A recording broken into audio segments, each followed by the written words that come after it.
આજે દક્ષ મહારાજ બ્રહ્માજીના માર્ગદર્શન નીચે કહે છે, બ્રહ્મા આપ કહો તે રીતે પિતાજી. અને દક્ષ મહારાજ પુત્રી માટે તપ કરવા માટે તૈયાર થાય છે. અને વીરણીના આગળ વાત રજૂઆત કરી, વીરણી હું તપસ્યા કરવા જાઉં છું. વીરણીએ કહ્યું કે શા માટે? દીકરી માટે. વીરણી એટલા રાજી થયા છે. કેટલા સમયથી મારા હૃદયમાં, મારા મનમાં એક નિરંતર વાત ચાલતી હતી કે મારા આંગણે દીકરી જન્મે, મારા આંગણે દીકરી જન્મે. ધન્ય છે દક્ષ મહારાજ. વીરણીએ પ્રસન્નતા વ્યક્ત કરી છે. નગરમાં સૌ ડાયા માણસોને ખબર પડી કે આપણા નગરના રાજા દક્ષ દીકરી માટે તપસ્યા કરવા છે. નગરના ડાયા અને સજ્જન માણસો મળવા માટે આવે છે. કારણ કે સજ્જન માણસોનો સ્વભાવ છે સારી વાતને, સારા કાર્યોને બિરદાવે, હંમેશા સારા કાર્યોને વખાણે, વખોડે નહીં. દક્ષ મહારાજને કહ્યું, ધન્ય છો આપ. સમાજને એક નવી દિશા આપી રહ્યા છો, સમાજને એક નવો વિચાર તમે આપી રહ્યા છો, આપ ધન્ય છો.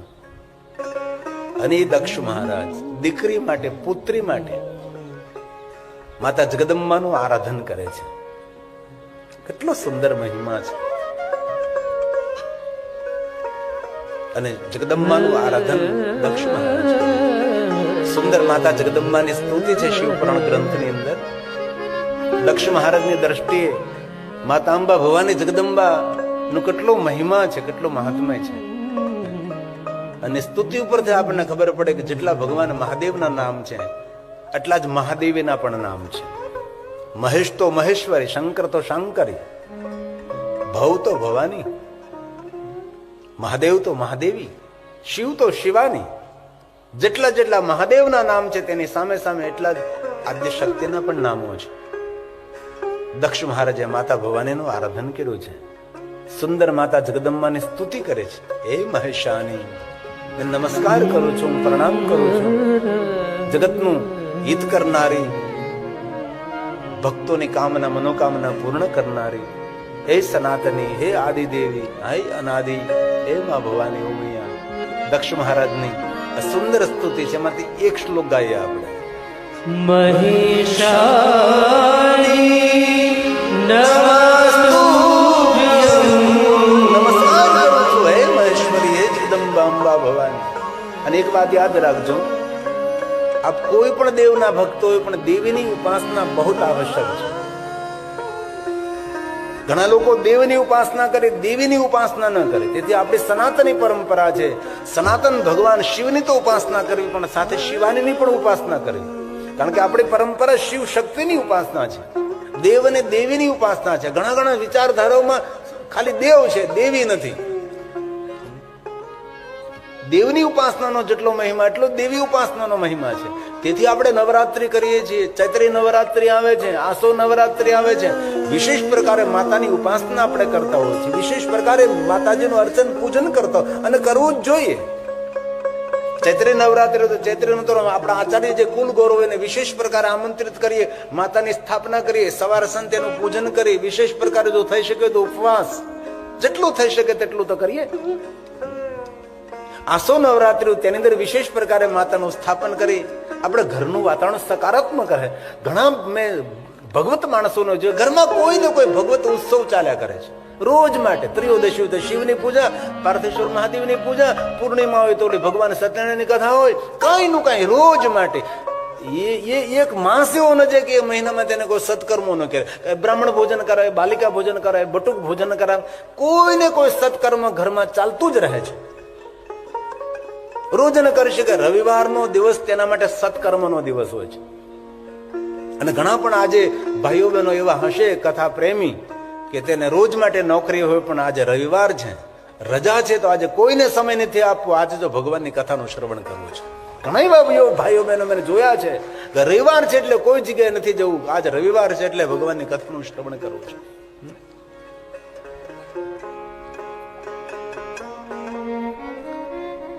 વિશેષ પ્રકારે કોઈ દર્શન કરવા જાય, વિશેષ પ્રકારે કોઈ પૂજા કરીએ આપણે. તેથી દેવની ઉપાસના કરતો તો સાથે સાથે દેવીની પણ ઉપાસના કરવી જ. દક્ષ મહારાજ મંગલ શિવે સર્વાર્થ સાધિકે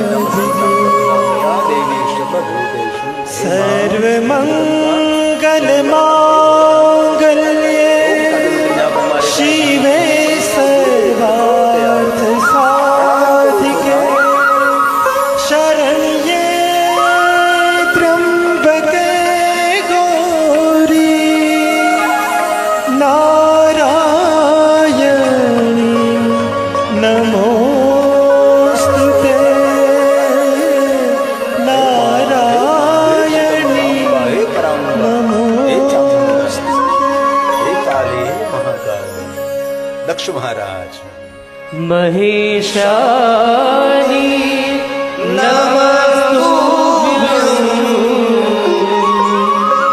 જગદંબે સનાતની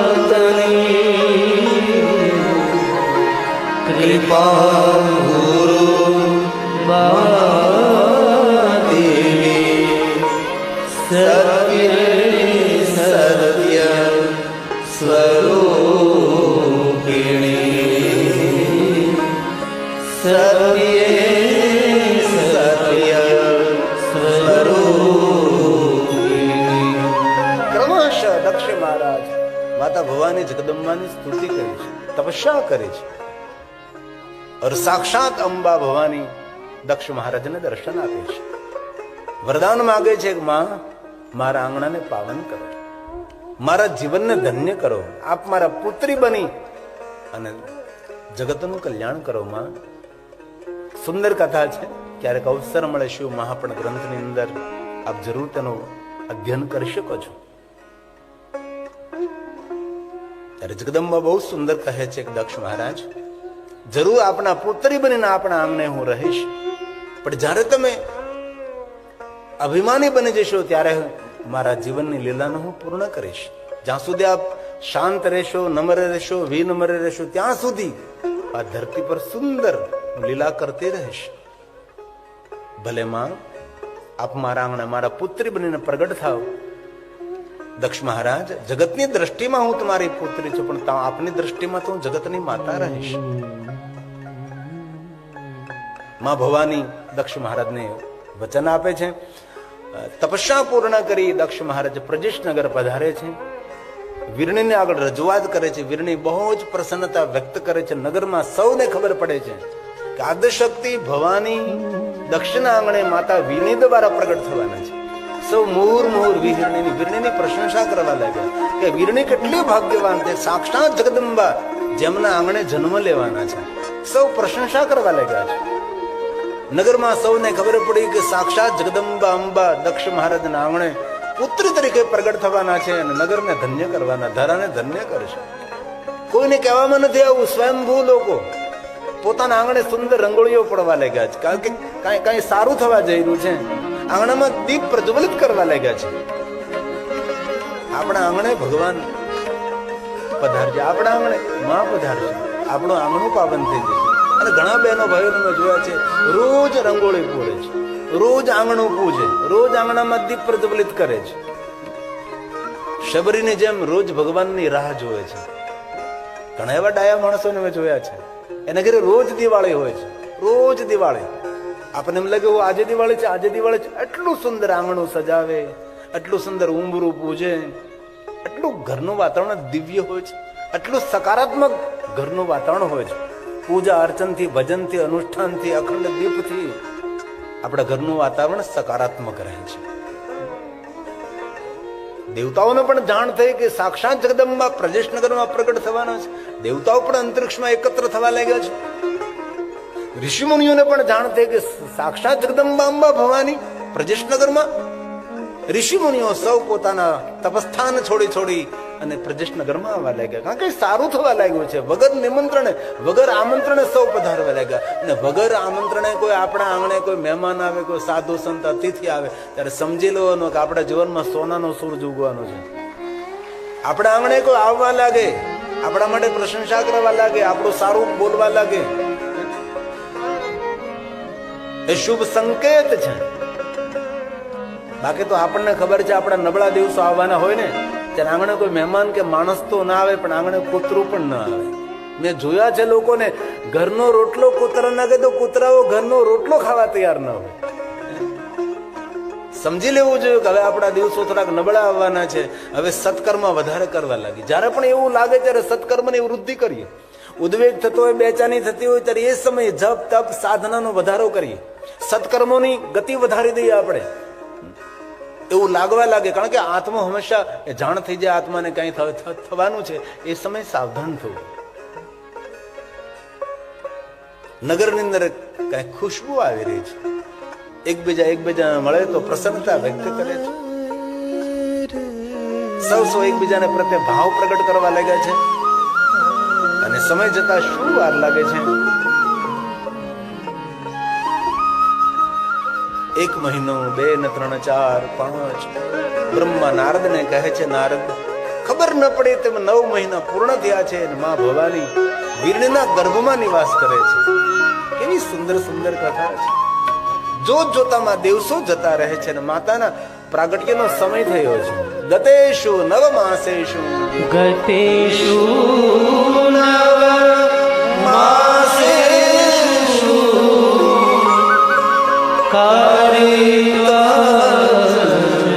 લોકિનીં ગતિં શિવાચ પૂર્ણે સાદશમે માસે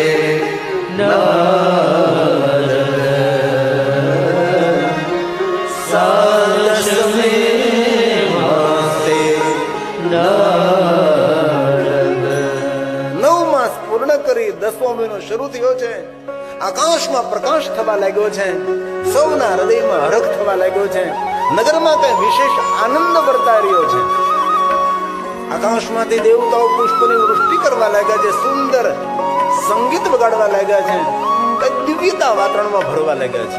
ઋષિ મુનિઓ મંત્રોનું ગાયન કરવા લાગ્યા છે. સૌના હૃદયમાં કઈ આનંદ આનંદ થવા લાગ્યો છે. અને સાક્ષાત માતા જગદંબા અંબા ભવાની દક્ષના આંગણે વીરણીના દ્વારા એક બાળકી તરીકે, પુત્રી તરીકે પ્રગટ થાય છે. દક્ષ મહારાજે મોટા મોટા ઉત્સવ ઉજવા છે. પૂરા નગરમાં જયજયકાર થવા લાગ્યો. દક્ષ મહારાજે ઋષિ મુનિઓનો મત લીધો છે અને ઋષિ મુનિઓ કહ્યું, તમારા સત્ય તપ અને પવિત્રતા દ્વારા સ્વયં જગદંબા અંબા તમારા પુત્રી બની છે, તેથી અમારા સૌનું મંતવ્ય છે કે આપની પુત્રનું નામ સતી રાખવામાં આવે. દક્ષ પુત્રી સતી નામ રાખવામાં આવે એવું સૌએ જયજયકાર કર્યો છે. ચારો દિશાઓમાંથી, દિશા અંદિશામાંથી, અંતરિક્ષમાંથી દક્ષ પુત્રી સતીનો જયજયકાર થાય છે ચારો તરફથી. જય હો માતા ભવાની, જય હો માતા ભવાની, મારે આગળ વધારે માણી, મારે આગળ વધારે માણી, દર્શન બડી હૈ મહેરબાની, दर्शन बड़ी है मेहरबानी, भर दो झोली मेरी है खाली, भर दो झोली मेरी है खाली, जय हो माता भवानी, जय हो माता भवानी, मारे आंगण पधारे माणी, मारे आंगण पधारे माणी,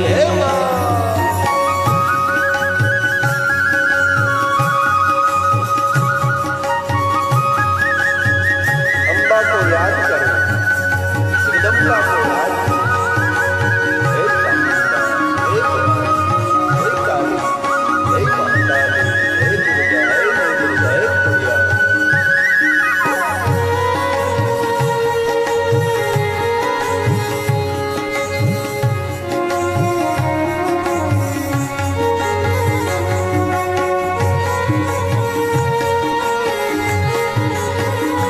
माँ की याद में एक ताली, कोई फरियाद नहीं रहे.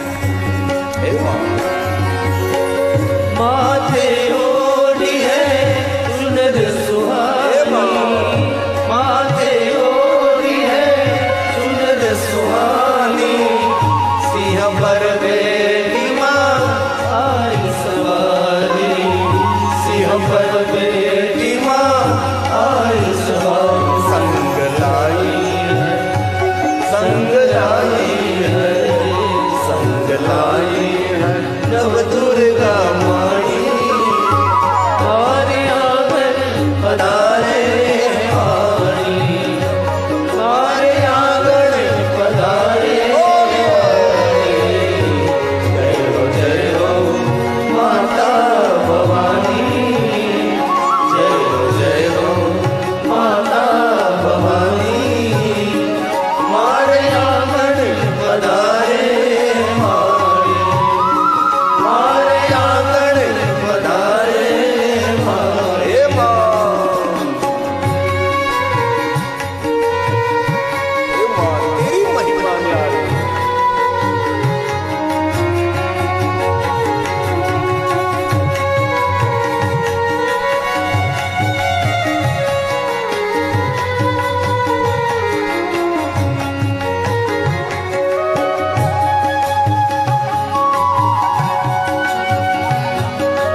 જડેલ માનો વીર રે રંગ માંડળી ઓ રંગ માંડળી સોના જડેલ માનો વીર રે રંગ માંડળી ઓ રંગ માંડળી રે માનો બાજટ રતન જડેલ રે રંગ માંડળી ઓ રંગ માંડળી શત શત શતની દીવડી રંગ માંડળી ઓ રંગ માંડળી હે મા, હે જગદંબા, હે ભવાની, હે આદિ ભવાની, હે દુર્ગા, હે દુર્ગા, હે કાલી, હે મહાકાળી.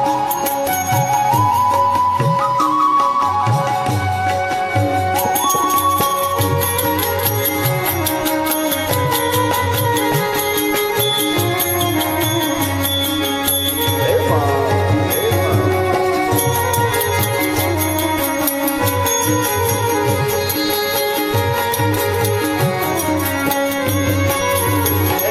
હે ચાંદનીના ચંદરવા ઝૂલતા રંગ માંડળી ઓ રંગ માંડળી ચાંદનીના ચંદરવા ઝૂલતા રંગ માંડળી ઓ રંગ માંડળી હે જાણે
સાક્ષાત અંબા જગદંબા ભવાની દક્ષના આંગણે તેમના દીકરી બનીને પ્રગટ થયા છે. દક્ષનું કેટલું મોટું તપ હશે. બ્રહ્મા નારદને કહે છે, નારદ, આદ્યશક્તિ ભવાની દક્ષના પુત્રી બનીને અદભુત લીલાઓ કરી છે, જેમની બાલ્યાવસ્થા, કિશોર અવસ્થા, યુવાવસ્થા દર્શને રહી. સુંદર વિચરણ કર્યું છે, સુંદર વિહાર કર્યો છે. લેકિન વિશેષ કરીને સતી જ્યારે દક્ષના પુત્રી બને છે ત્યારે એક મનુષ્યનું રૂપ લઈને સતી આવે છે. ધૃત નરાકર એક માનવનું રૂપ લઈને આવે છે. પોતાની ઈચ્છા અનુસાર વિચરણ કરે છે, રુચિ અનુસાર વિચરણ કરે છે. કૌમાર્ય ભક્ત વત્સલા, બાલ્યાવસ્થાથી મહાદેવની પરમ ભક્ત છે. કોઈ કહ્યું નથી સતીને કે તમે મહાદેવની ભક્તિ કરો, પણ સતી સ્વયં શિવના ભક્ત છે. બહુ સુંદર મહિમા છે શિવ મહાપ્રદ સતીખંડની અંદર. ઇત્થમ વિહાર, ઇત્થમ વિહારે રુચિરે કૌમાર્ય ભક્ત મહાદેવની પરમ ભક્ત છે. જહાવસ્થા કૌમારી સ્વેચ્છા ધૃત નરાકૃતિ સ્વેચ્છા ધૃત નરાકૃતિ. મનુષ્યનું રૂપ લઈને સતી ધરતી પર પધારે છે. સુંદર વિચરણ કરે, સુંદર વિહાર કરે છે. સતીના ગુણોનું વર્ણન છે. નગરમાં સતી વિચરણ કરવા નીકળે છે. નગરના લોકો સતીનું દર્શન કરી અને ખૂબ પ્રસન્નતાનો અનુભવ કરે છે કે કેટલું સુંદર જીવન ચરિત્ર સતીનું છે. નગરના લોકો દર્શન કરે. આવું ગુણવાન જીવન, દર્શનીય જીવન સતીનું જગદંબા અંબા પરાંબાનું છે.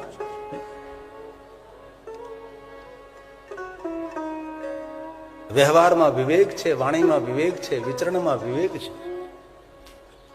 સતીએ પોતાના જીવનને વિવેકથી શણગાર્યું છે અને આપણી ઓળખાણ આપણો વિવેક છે.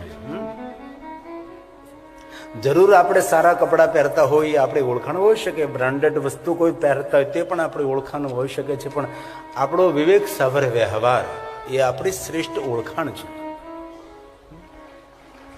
વિવેક વગરનું જીવન તો ગમે એટલું ભગવાને રૂપ આપ્યું હોય, ગમે એટલા સુંદર વસ્ત્રો પહેર્યા હોય, સુંદર સોના ચાંદીના આભૂષણો પહેર્યા હોય, પણ વિવેક વિહીન વ્યવહાર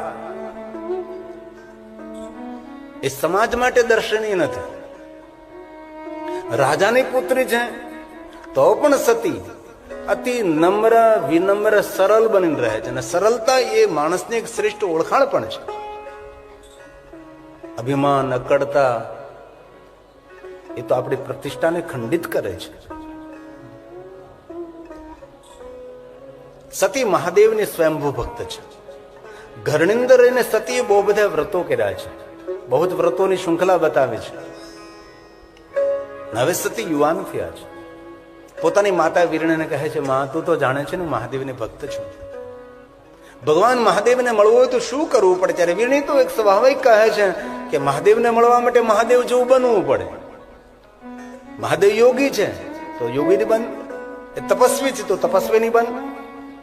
તું તપસ્યા કર ભગવાન મહાદેવને મળવા માટે. અને એ સતી ભગવાન મહાદેવને મેળવવા માટે હિમાલય પહાડમાં જાય છે તપસ્યા કરવા માટે. નગરના લોકોએ ખૂબ ગૌરવ કર્યું છે. યુવાવસ્થામાં સતી તપસ્યા કરવા જઈ રહ્યા છે અને કોઈ પણ મોટી ક્રાંતિ નાની ઉંમરમાં થાય ને એની પ્રશંસા વધારે થાય છે. મોટી ઉંમરે કોઈ તમે મોટી સફળતા મેળવો, મોટી ઉંમરે કોઈ મોટી ક્રાંતિ કરો, તેની પ્રશંસા એટલી બધી ન થાય જે નાની ઉંમરની અંદર તમે કઈ સફળતા મેળવી હોય છે. તેથી નગરના લોકોએ સતીનું ખૂબ ગૌરવ ગાયું છે. અને સતી હિમાલય પહાડોની કંદરામાં ગઈ છે અને ભગવાન શિવનું આરાધન સતી કરવા લાગ્યા છે. પ્રથમ તો ફલ આરોગીને પોતાના શરીરની રક્ષા કરતી હતી. ધીરે ધીરે કરતા ફલનો ત્યાગ કર્યો છે. લીલા પર્ણ ખાતી લીલા પર્ણનો પણ ત્યાગ કર્યો છે. અંતે તો સુખા પર ન ખાતી હતી. એ કરતા કરતા એ છોડી દીધા ને જલ ગ્રહણ કરે છે ને સતી મહાદેવનું આરાધન કરે છે. બહુ કઠિન તપસ્યા સતીએ ભગવાન શંકરજીને મેળવવા માટે કરી છે. ઉનાળાના દિવસો હોય, આકાશમાંથી સૂર્ય અગ્નિ વર્ષા કરતો હોય, ચારે તરફ અગ્નિ પ્રગટ કરે, વચ્ચે સતી બેસે. આવું અનેક પ્રકારે કઠિન તપ. આપણા શાસ્ત્રોમાં તપનું બહુ જ વર્ણન છે. વરસાદના દિવસો આવે, ખુલ્લા આકાશમાં સતી ભગવાન શિવનું આરાધન કરતી હોય. ઠંડીના દિવસો આવે, ઠંડા જળ અંદર ઉભી રહે. તેથી આ માક્ષર માસની વિશેષ કરીને અનેક શિવ ભક્તો મહાદેવની ઉપાસના કરે છે. આ મહિનો એ શિવ સાધનનો મહિનો છે, માક્ષર માસ. અયોધ્યા દાસે પણ આ માસની અંદર શિવ ચાલીસા પૂર્ણ કર્યા હતા. તેથી માક્ષર માસ વિશેષ કરીને મેં શિવ ભક્તોને જોયા છે. આ મહિનામાં પવિત્ર શ્રાવણ માસ કરતા પણ વિશેષ મહાદેવની ઉપાસના કરે. માક્ષર માસની અંદર કોઈ અનુષ્ઠાન કરે, કોઈ મંત્ર જાપ કરે, કોઈ મંત્ર લેખન કરે, કોઈ શિવ ગ્રંથનો પાઠ કરે. માક્ષર માસ એ મહાદેવની ઉપાસનાનો મહિનો છે. ઠંડા જળથી સ્નાન કરે, ઠંડા જળથી મહાદેવને અભિષેક કરે. આ મહિનાની અંદર અયોધ્યા દાસે પણ આ મહિનાનો ઉલ્લેખ કર્યો છે. માગશર છઠ હેમંત ઋતુ. આ ઠંડીનો મહિનો છે. આ મહિનામાં વિશેષ કરીને શિવ ઉપાસના, વિશેષ કરીને શિવ સાધના માક્ષર માસની અંદર. અરે રોજ માટે મહાદેવની સાધના ઉપાસના. એક વ્રત પૂર્ણ થયું, બીજા વ્રતનો પ્રારંભ કરે, બીજું વ્રત પૂર્ણ થયું, ત્રીજું વ્રતનો પ્રારંભ કરે. મહાદેવના કેટલા કેટલા વ્રતો છે. અને અનેક વાર શિવ ભક્તોને જોયા છે, અનેક વ્રતોથી નિરંતર પોતાના જીવનને ધબકતું બનાવે, પોતાના જીવનને તેજસ્વી બનાવે છે. આવા અનેક શિવ ભક્તો છે રોજ માટે.